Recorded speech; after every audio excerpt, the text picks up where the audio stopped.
नमस्कार, आरेकर किचनमध्ये सर्वांचे मनापासून स्वागत। आज आपण करणार आहोत कैरीचा पारंपरिक पद्धतीने चुंदा। यासाठी मी एक कैरी तासून घेतली आहे आणि किसणीवर किसून घेतली आहे। आता ही आपण एका वाडग्यामध्ये मापून घेऊयात। पाऊण वाटी हा आपला कैरीचा किस भरलेला आहे। आता हा कैरीचा किस आपण एका पातेल्यामध्ये घेऊया आणि पाऊण वाटी साखर घेऊन ती साखर आपण त्या कैरीमध्ये घालून घेऊया। साखर आणि कैरी एकत्र मिक्स करून घ्यायची आहे।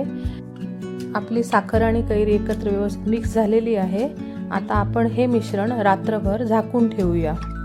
दुसऱ्या दिवशी तुम्ही बघू शकता साखर बऱ्यापैकी विरघळली आहे, पण तरी पण साखरेचे आपल्याला काही कण दिसत आहेत। हे परत एकदा आपण एकजीव करून घ्यायचं आणि आता एक सुती कापडाने पातेलीचं तोंड बंद करून घ्यायचं आहे आणि ही पातेली आपल्याला उन्हामध्ये ठेवायची आहे। आपल्याला 2 ते 4 दिवस याला ऊन दाखवावं लागेल। हे पहिल्या दिवशीचं मिश्रण आहे। आता साखर बऱ्यापैकी विरघळलेली आहे। दुसऱ्या दिवशी सुद्धा आपल्याला पातेलं उन्हात ठेवायचं आहे। 2 दिवस झाल्यामुळे साखर पूर्ण विरघळली आहे। आता कुठलाही कण दिसत नाहीये। आता यामध्ये आपण चवीपुरतं मीठ घालूया, 1 चमचा लाल तिखट, 1 दालचिनीचा तुकडा, 4 लवंगा आणि अर्धा चमचा भाजलेल्या जिऱ्याची पावडर घालूया आणि परत आपण हे सगळं एकत्र मिक्स करून घेऊया। अजून 1 दिवस आपल्याला यासाठी ऊन दाखवावं लागणार आहे।